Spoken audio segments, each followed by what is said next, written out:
Good morning and welcome to What's Up News Network, being broadcast from Panama City Beach, Florida, the home of the world's most beautiful beaches. I am Jim Free with Jim Free Realty. Please help me out this morning and click on the red subscribe button just below the picture. The Condo report this morning. We had 9 reports. 6 were new listings, no decrease in price and no increase in price. There are 460 active units available. 238 of those are Gulf front units. In the 5 bedrooms, we have no 5 bedrooms listed. In the 4 bedrooms, we have 9 units listed, with 7 being Gulf front. In the 3 bedroom units, we have 142 units available, with 47 of those being Gulf front. In the 2 bedrooms, we have 133 units, with 95 being Gulf front. In the 1 bedroom, we have 156 units, with 72 being Gulf front. Studio units, we have 20, and 17 of those are Gulf front units. Condos that have been sold in the last 30 days, we have 164 units, 97 of which are Gulf fronts. We had no 5 bedrooms or larger. We had 1 4 bedroom. It was not a Gulf front unit. We had 3 in the 3 bedrooms. We had 42 sales. 25 were Gulf front units. In the 2 bedroom units, we had 62 sold, with 41 of them being Gulf front units. We had, in the 1 bedrooms, we had 56 units sold, with 30 of them being Gulf front. In the studio units, we had 2 sold, 1 of which was Gulf front. Now moving to the detached single family, we had 217 units available. 19 are Gulf front units. In the past 30 days, we've sold 81 of those, 1 being a Gulf front unit. In the attached single family, we have 60 units available, 9 of which are Gulf front, and sold during the past 30 days, we've had 25 units sold, 1 was Gulf front. Looking now at the COVID statistics, we'll look at Florida data first. We had 741,632 total cases. We've had total deaths of 15,788. Hospitalizations, 46,482. Now moving to Bay County data. We have had 6,366 positive cases, 122 deaths, 364 hospitalizations. Breaking it down by gender, we had 3,154 males, 3,183 females. The median age is still at 42. The breakdown by race is whites, 3,615, blacks, 636, other 861, unknown 1,107. In the local hospital intensive care unit, patients have always died in the same bed on Sunday morning at 11 a.m., regardless of their medical condition. This puzzled the doctors, and some even thought it had to do something with the supernatural. No one could solve the mystery as to why the deaths occurred around 11 a.m. Sunday, so a worldwide team of experts was assembled to investigate the cause of the incidents. The next Sunday morning, a few minutes before 11, all the doctors and nurses nervously waited outside the ward to see for themselves what the terrible phenomenon was all about. Some were holding wooden crosses, prayer books, and other holy objects to ward off the evil spirits. Just when the 11 o'clock struck, my uncle, Bobby Joe Smith, the part-time janitor, entered the ward, unplugged the life support system so he could plug in the vacuum cleaner. Ed Lowry was a very sick man. As he was leaving the examination room, he turned to his doctor and he said, "Doctor, I'm afraid to die. Tell me what lies on the other side of the door." Very quietly, the doctor said, "I don't know, Ed." "You don't know? You're a Christian man. You do not what lies on the other side?"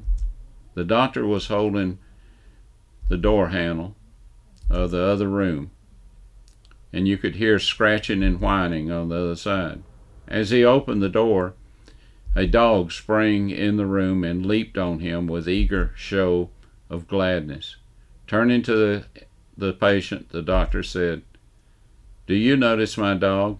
He's never been in this room before. He didn't know what was inside. He knew nothing except that his master was here.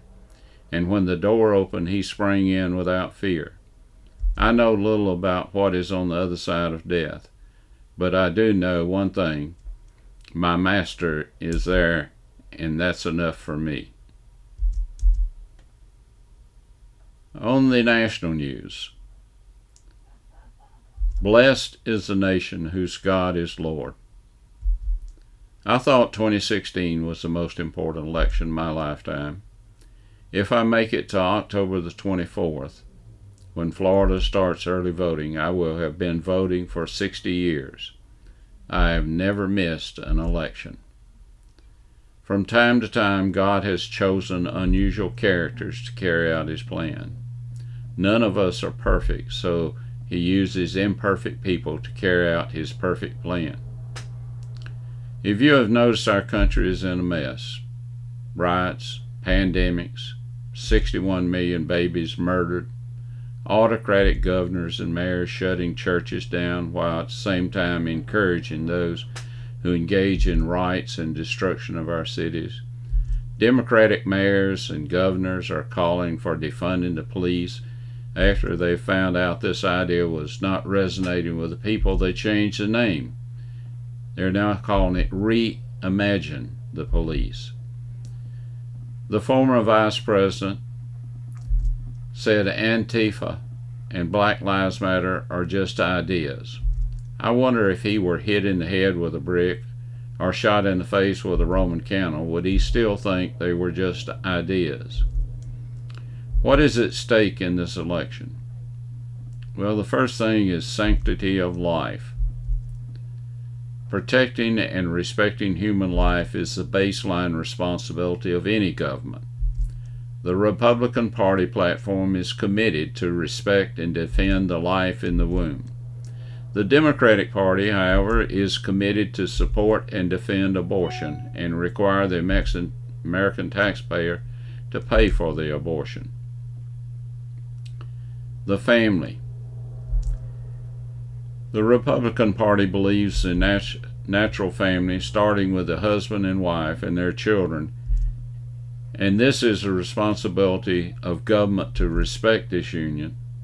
The family exists before government, and in the Democratic Party believes that the government is the ultimate authority over the family. Human sexuality and gender. I never thought I would see this as an issue, but it is an issue now. There is a revolt against human nature and morality. Some ding-a-ling parents are confusing their children about human sexuality identification. If you're confused about your sexual identification, when you get out of the shower, look in the mirror and see what equipment you were born with. That is who you are. Religious liberty is another issue that is very important in this election. Questions like, will Christian schools be allowed to exist and operate on Christian principles? Will Christian gospel and the preaching of the Bible be classified as hate speech? Will we still have freedom of religion, or will the left continue to promote freedom from religion? Our courts are very important. As this week we're watching the confirmation of a Supreme Court justice. I think our founders would have been shocked to see what our courts have turned into. Actually, Alexander Hamilton famously described the courts as the least dangerous branch of government. I wonder what he'd think if he could see them now. Our courts have evolved at the directions of those justices that believe the Constitution is a living document, and the courts have invented new rights like abortion, same-sex marriage, and facilitated massive expansion of government. If Joe Biden and Kamala Harris, along with their socialist friends, will most likely pack the Supreme Court with like-minded justices, that they will target churches and the First and Second Amendments to the Constitution. We don't elect federal judges. We elect the president, who nominates the judges. And we elect the senators that confirm the judges and justices. I've talked a lot about darkness today, but our Lord taught us that His church is the light of the world, and it will blot out any darknesses. I don't think we have to worry if we carry out our responsibility to get out and vote. Christian voters must understand that every vote matters, all the way from the city and county commissioners to the Oval Office.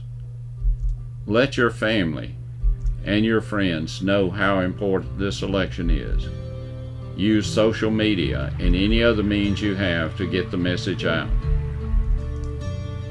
Thank you for watching, and until we meet again, may God bless you, your family, and this great country that we live in.